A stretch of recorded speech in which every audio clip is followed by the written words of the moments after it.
जाओ जाओ जाओ।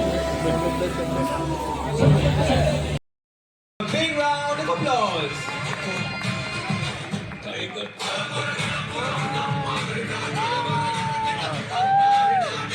Clapping should not stop. Please give a thunders of applause.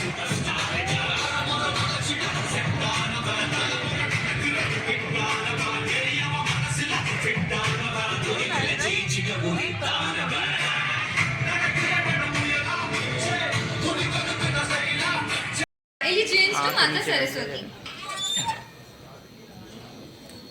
कुंदेन्दु तुषारहार धवला, या शुभ्रवस्त्रावृता, या वीणावरदण्डमण्डितकरा, या श्वेतपद्मासना, या ब्रह्माच्युत शङ्कर प्रभृतिभिः देवैः सदा वन्दिता, सा मां पातु सरस्वती भगवती निःशेषजाड्यापहा।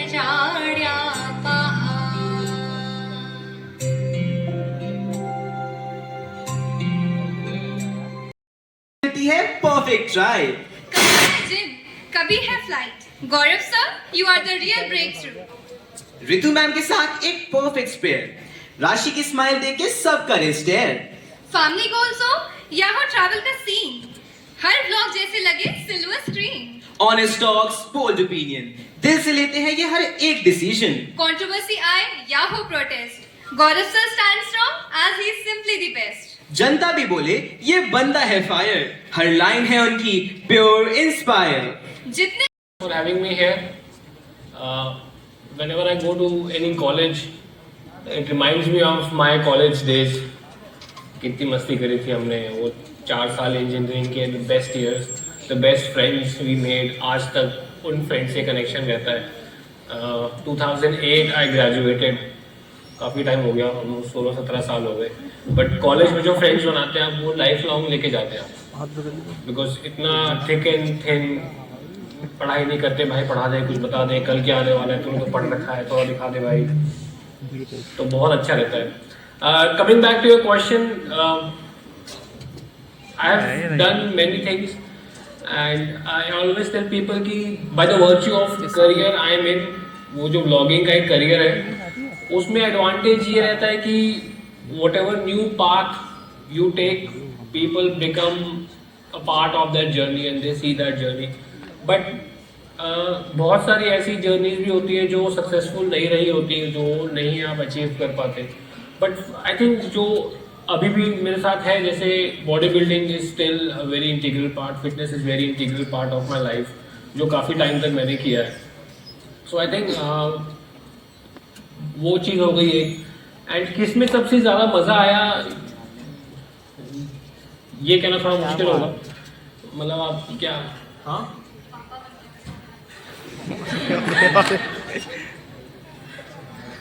पापा बन के सबको मज़ा आता है।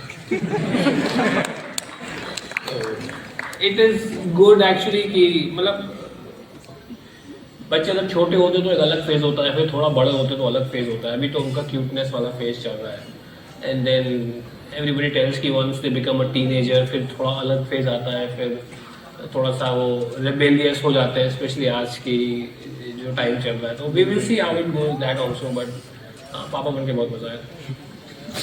सर एक रियलिटी शो में आपको टेरिबल एंटरप्रेन्योर बोला गया and they advised you to quit your YouTube channel and all. Sir, don't you think it is a misrepresentation of entrepreneurship? और जो हमारे budding entrepreneurs हैं, उनको ऐसे shows से बहुत सोच के, बहुत alter करके एडवाइजेस लेनी चाहिए। हाँ, एडवाइस हमेशा ये लेनी चाहिए कि सामने वाला जो तुम्हें एडवाइस दे रहा है क्या तुम्हारे हित की बात कर रहा है या नहीं कर रहा। क्योंकि यार एक इन्वेस्टर के 100 इन्वेस्टमेंट होते हैं और उसको पता है कि मैं उसके 100 इन्वेस्टमेंट है इन्वेस्टर के, वो चाहेगा मेरे सारे इन्वेस्टमेंट काम करें एटलीस्ट। मतलब एवरीबडी वांट्स कि वो 10 टाइम्स कर ले अपने पैसे को, 100 टाइम्स कर ले, 200 टाइम्स कर ले, और वो तो ये चाहेंगे कि 100 की 100 चल जाए। लेकिन जिस पे आप इन्वेस्ट कर रहे हो वो अगर 2-3 काम कर रहा है तो उसको लगेगा नहीं यार, I want you to place all your eggs in one basket, because if that basket grows I get the full advantage. If you have 3 baskets and you are trying to maximise your output, तो वो उनके लिए थोड़ा risk factor बढ़ जाता है, and everybody wants to minimise their risk and maximise their output. तो वहां पे एक थोड़ा सा वो जो एडवाइस आ रही थी वो उस फ्रेम से आ रही थी कि दे आर लाइक कि तुम सब चीजें एक साथ कर दो तो तुम्हारा रिस्क मैक्सिमम हो जाएगा, मेरा कम हो जाएगा। एंड तो वो चीज थी, बट मैं वही कह रहा हूँ कि जब किसी से एडवाइस लो तो ये सोच के लेना कि क्या वो एडवाइस तुम्हारे हित में दे रहा है कि नहीं, क्योंकि मैक्सिमम लोग अपने फायदे के लिए तुम्हें एडवाइस देंगे। सिर्फ बहुत कम लोग होंगे, तुम्हारे पेरेंट्स हो गए, तुम्हारे घर वाले हो गए, या अगर आप बच्चे हो तो आपके पेरेंट्स ऑब्वियसली, आपकी माँ बाप, भाई बहन, ये लोग तुम्हें ऐसी एडवाइस देंगे जहां इनका खुद का कोई स्वार्थ नहीं होगा। बाकी दुनिया तुम्हें एडवाइस देगी तो शायद उनका कुछ ना कुछ स्वार्थ होगा उसमें, तो वो सोच समझ के एडवाइस लेनी भी चाहिए। बट हाँ, सबको ऐसे मुंह पे रूडली भी नहीं, हाँ सुन लो सबकी, करो अपनी और अपना दिमाग लगाओ, जाके इवेल्युएट करो चीजें कि तुम्हें वो एडवाइस सही भी लग रही है कि नहीं। Thank you sir. सर आपका पब्लिक में इतना इन्फ्लुएंस है एंड आपके इतने सारे सपोर्टर्स हैं, सो फॉर अ ट्विस्ट अगर आपको कभी पॉलिटिक्स में जाने का मौका मिलता है तो क्या आप जाना पसंद करेंगे? अरे मैं नहीं जाऊंगा, मैं बोल लॉ पढ़ा है मैंने, उससे मेरे को काफ़ी हेल्प भी मिली है, बट इतना ही पढ़ा है कि हाँ थोड़ा लोगों को बता सकूं कि यार तुम मेरे साथ ऐसा नहीं कर सकते, मुझे पता है मेरे राइट्स क्या है, मुझे उतना ही पता है। कोई अगर बोलेगा मैं फिर भी करूँगा तो फिर मैं थोड़ा, मुझे भी लॉयर हायर ही करना पड़ेगा कि भाई थोड़ी हेल्प कर दे। Thank you. ओके, सर की आदत रही है बेबाकी से सच बोलने की, और इस वजह से सर बहुत सारी कंट्रोवर्सीज में, ध्रुव राठी, कैरी मिनाटी, एयर एशिया, लेकिन हम में से बहुत लोग हैं जो कॉन्सिक्वेंसेस से डरते हैं, कि मैं भी डरती हूँ कि पापा को बता दिया कि बंक करना है तो फिर पापा क्या करेंगे। तो ऐसे कॉन्सिक्वेंसेस से कैसे डील करें और सच के साथ लाइफ में आगे बढ़े? आपकी सिचुएशन मेरी सिचुएशन बहुत अलग है। मतलब मैं क्या करता हूँ कि यार मैं सही कर रहा हूँ, भगवान अगर मैं सही कर रहा हूँ तो तू मेरे साथ है, तो बंक मारने में नहीं हो सकता भगवान तुम मेरे साथ है तो मैं बंक मार रहा हूँ, ये कोई बात नहीं। भगवान कहेंगे बेटा तू निकल ले, मैं तेरे साथ नहीं हूँ, तू तो मार खाएगा तो मुझे भी लेके डूबेगा। अच्छा, बंक की बात छोड़ देते हैं। हाँ। वैसे कि कैसे हमेशा सच के साथ आगे बढ़ना है, कैसे डरना नहीं है सच बोलने से। हाँ, तो जब मेरे को एक लॉयर ने बड़ी अच्छी एडवाइस दी थी, जब मैं एयर एशिया का केस कर रहा था तो मेरी थोड़ी हालत खराब थी कि I am alone and I am fighting against a corporation who is funded, like Tata की कंपनी है, मैं कैसे सर्वाइव भी करूँगा, they can hire best of the lawyers and no kill me in a second. So मेरा lawyer बोला कि यार अगर तुम सही और सच बोल रहे हो ना तो बड़े से बड़ा लॉयर भी उसको बहुत टाइम लग जाएगा अगर वो सारी टैक्टिक्स भी लगाता है तो। एंड देन ही सेड कि गौरव भाई ये देख, ये जो तेरे को आज ईमेल आया है, ये नोटिस आया है, हम क्या होता है, हम बहुत होपफुल रहते हैं कि शायद हमारे साथ बुरा नहीं होगा, नहीं they will still take me back, I will convince them और I will say sorry and they will take me back. कहते हैं इस ईमेल के बाद वो लॉयर था, उसने वो ईमेल पढ़ के कहा they will fire you for sure, so there is no going back now, now you decide what you have to do. And उसने कहा कि trust me, even the biggest of the corporations, of the biggest of the people, they will fear to fight someone who is fearless. So if you become a fearless tiger, it is very hard to fight you. वो डरेंगे कि ये तो fearless है, ये तो डूबेगा तो हमें भी नहीं डूबेगा। तो if you do that, कि आप, और आपको ये पता है कि आपने अपनी पास्ट लाइफ में कुछ खराब कांड नहीं किए हुए, अगर आपने भी कुछ गलतियां हैं, खराब कांड या आपके भी काले चिट्टे हैं पीछे लाइफ में, सर पास्ट लाइफ का पता कैसे चलेगा? पर नहीं, ये क्या जन्म क्या नहीं, है? वो नहीं कह रहा मैं, पिछले 20 साल या 25 साल, वो पास्ट लाइफ नहीं कह रहा मैं, भगवान थोड़ी ना कि पीछे जाके निकाल देंगे। तो अगर हाँ, I did not mean past life, कि पीछे तुमने भी अगर कुछ कांड किया हो तो फिर तुम आगे सच कैसे बोल सकते हो, वो भी तुम्हारे पीछे बोल देगा ना। तो वो चीज़ थी, मैंने कहा यार मैंने तो अपना काम ईमानदारी से किया और जो मैंने इशूज रेज किया वो भी सही है। एंड जब भी मैं फ्लाई करता हूँ, वैसे इंडिगो से भी जा रहा हूँ, किसी एयरलाइन से जा रहा हूँ, तो there are lot of senior pilot जो डीजी से उस समय पे पोस्ट पे थे, एंड दे टेल मी क्या तुम्हारा केस आया था, हमने देखा था, and we were very proud कि तुमने ये किया, and we were supporting you. बहुत लोगों ने बोला उसके बारे में। तो क्वेश्चन क्या था आपका? मैं बह जाता हूँ बोलते बोलते। क्या? कॉन्सिक्वेंसेज ऑफ स्पीकिंग ट्रुथ, कि हमें सच क्यों बोलना है, हमेशा सच के साथ ही आगे क्यों बढ़ना है? हाँ मतलब देख लो, अगर आपको सच के साथ ना हार नहीं होती, मतलब अगर हो सकता है आपका बैंक बैलेंस थोड़ा कम हो सकता है, हाँ, लेकिन हार नहीं होगी। तो अगर आपके बैंक में, यार मैं कल ये बैठे सोच रहा था, किसी के बैंक में 10 करोड़ रुपए आ गए मान लो फॉर एग्जाम्पल, हम जैसे लोग हैं, जैसे लोग मुझे बहुत गाली देते हैं अगर मैं बोलता हूँ कि we are from middle class family, क्योंकि अब कहता तुम हो नहीं, बट ठीक है, coming from, I came from there, तो एक आदत रहती है कि ज्यादा खर्च नहीं करना, मतलब हमें बहुत खुशी मिलती है कि तिजोरी में अगर 10 करोड़ रुपए पड़े हुए, ऐसा लगता है फ्यूचर सिक्योर है। हमने जिंदगी भर में 1 करोड़ खर्च कर दिया, और उसमें भी हमें लगता है कि हम तो एवोकाडो खा रहे हैं, तो बड़ी लाविश लाइफ जी रहे हैं।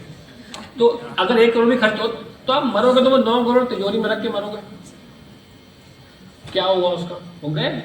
ये थोड़ा ना कि अगले या तो कोई ऐसा स्टार्टअप आ जाए जो बोले कि आप जहां भी नेक्स्ट जन्म में पैदा हो गए 9 करोड़ में ट्रांसफर कर दो। आप लोग स्टार्टअप में हैं तो प्लीज बनाइए ऐसा कुछ। तो फिर तो आदमी खुल के कमाए कि यार ये जन्म छोड़ो, अगले 100 जन्म भी मेरे सिक्योर हो जाएंगे, जम के कमाता। तो एक तो आपने कंजूसी से जिया ये जीवन, वो आप पैसा छोड़ के चले गए, तो फिर करना क्या है? मतलब इफ यू थिंक, हम जिंदगी भर जोड़ते ही रहते हैं, है ना। अब जैसे मेरे पेरेंट्स हैं, वो खर्चा नहीं करते, वो आज भी कहीं जाना होगा तो पापा कहते हैं मैं ऑटो से, मैंने कहा ऑटो से क्यों जाओगे, आप अच्छी गाड़ी करो ना यार, क्यों जाओगे? मतलब वो मेंटालिटी रहती है कि हम खर्चा करते हैं, तो मतलब क्या फायदा बनाने का? अगर आप फेयरनेस जियो ना तो बहुत सही लाइफ रहती है। One thing I think I want is when I am on my death bed और anyone is on death bed, तो उसको बस ये ना रहे कि यार हाँ ये चीज़, हाँ मतलब बिना ऐसा बोलते भी है कि आध्यात्म में भी ऐसा बोलते हैं कि जब आदमी ये शरीर छोड़ता है तो इच्छा रहित होकर छोड़ना चाहिए, क्योंकि आपकी लास्ट विश जो होती है फिर नेक्स्ट जन्म आपको वही मिलता है ना। तो इच्छा रहित होकर कि सब कर दिया हो गया, और जब तक आप इस साइकिल में लगे रहोगे कि कमाना ये करना वो करना, तो इच्छा कभी खत्म नहीं होती। तो somewhere you have to be content. जैसे आप बोलोगे हैप्पीनेस है कि जो भाई मेरे पास सही है, मैं जी रहा हूँ, अच्छी लाइफ यार मुझे, तो वो कंटेंट लाइफ में आना चाहिए, बहुत जरूरी है। Thank you so much. Sir, जैसा कि हम सब लोग जानते हैं that life is like a roller coaster, and आपके साथ साथ ऐसे कई सारे यूट्यूबर्स थे जिन्होंने अपनी यूट्यूब जर्नी आज कंप्लीट करके इतने ज़्यादा सक्सेसफुल हो गए। तो हर जर्नी के साथ थोड़ा बहुत स्ट्रगल तो होता और है। मैं सक्सेसफुल नहीं हूँ। आपके साथ साथ बहुत सारे, आप भी बहुत ज़्यादा मिलियंस ऑफ सब्सक्राइबर्स हैं सर आपके।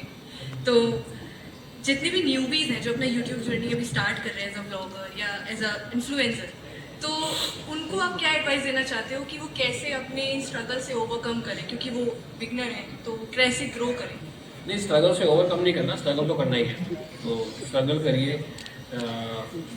सबसे मेन चीज़ होती है कि स्टार्ट करना सबसे डिफिकल्ट होता है। अगर आप देखो 99% लोग तो वही फिल्टर करते हैं फर्स्ट बैरियर पे कि so many places I go, people are like, I want to become a content creator. मैं क्या करूँ? I want to start a podcast. I want to start blogging or a review channel.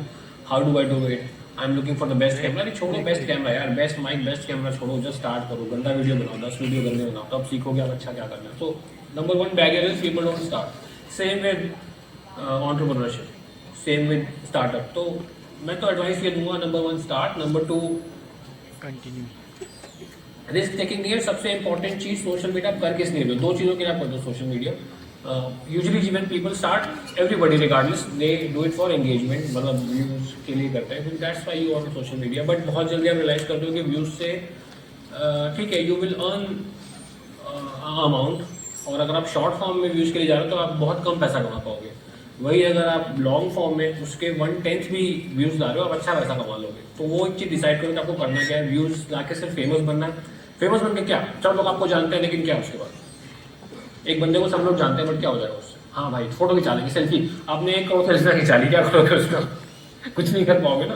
तो ये आपको monetise that, monetization बहुत अच्छे level से हो पाता है लॉन्ग फॉर्म से। एंड देन एक तो क्या कि आप कॉमेडी बना रहे हो या फिर आप डांस कर रहे हो, कुछ ट्रेंडिंग कर रहे हो, बहुत वायरल हो गए, you are first one to catch on the trend. But then number second is, are you able to build a personal brand out of it? ये लोगों का दिमाग चमकते चमकते 3-4 साल निकल जाते लोग। एंड देन दे रियलाइज कि यार वो जो आजकल जो वायरलिटी पीक है वो बहुत ऊपर जल्दी जाके बहुत जल्दी नीचे आ रहा है। पहले इतना नहीं था, पहले it was slow and then you become, and वहाँ पे भी थोड़ा क्रूज करते हो and then you start to come down, but it's like a spike now, it's like a quick spike. तो you have to be careful when you get that spike कि आपके दिमाग में वो स्विच ऑन हो रहा है कि how do I make my self a personal brand, because when you make your self a personal brand तो उसको आप अच्छे से लॉन्ग फॉर्म में मोनेटाइज कर पाएंगे। Let's say you want to build a distribution, you want to build a startup, तो वो आपको उसी समय क्लिक करना पड़ेगा। And then don't chase 10 million views for every reel. आप ये देखो कि क्या आपने एक पर्टिकुलर नीश में जाके उसको क्रैक किया। अगर आपकी टेक एक नीश है या फिर आप एक म्यूजिशियन, आप गिटार बजा रहे हैं, do you have 50,000 loyal audience जो इंटरेस्टेड है आपसे म्यूजिक सीखने में, देन यू कैन मोनेटाइज कि आप अपने अपना म्यूजिकल स्टोर खोल दिया या फिर एक ऑनलाइन क्लास दे रहे हो आप। सो अगर मैं आपको एक पर्सपेक्टिव दूँ, on a day, let's say I'm running a sale on Beast Life or Rosier, whichever platform, that video gets 1 million views long form पे। 1 million views मतलब 10 लाख लोग। मुझे उस दिन में अगर 1 करोड़ रुपए की सेल करनी है तो मुझे 5,000 लोग चाहिए एवरेज। अगर मैं एवरेज ऑर्डर वैल्यू निकालूँ, सारा कैलकुलेशन करूँ, 5,000 लोग चाहिए। पर 10 लाख लोग तो बहुत है यार।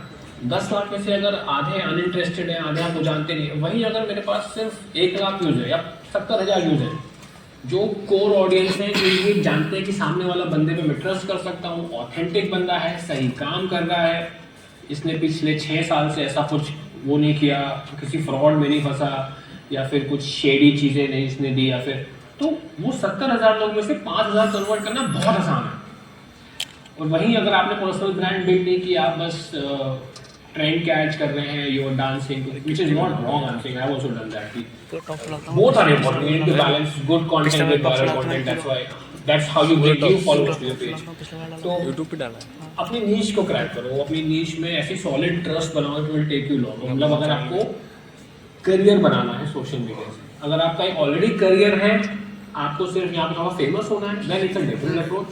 अगर आपको यहाँ पे करियर बनाना है तो you have to take a long form approach. मतलब it's like a test match versus T20 game में आए, धड़ धड़ मारा, चले गए, 20 बॉल पे 45 रन बनाए, वहां पे आपको 5 दिन के लिए खड़ा होना है। Piece of information. सर, देश का धोनी कैंप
क्या सर्किल करवा दो थोड़ा सा। थोड़ा सा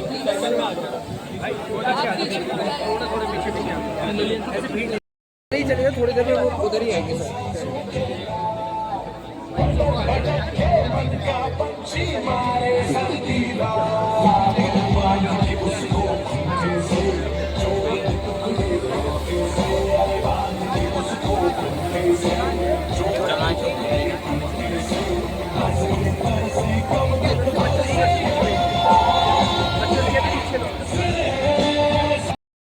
जाओ जाओ जाओ।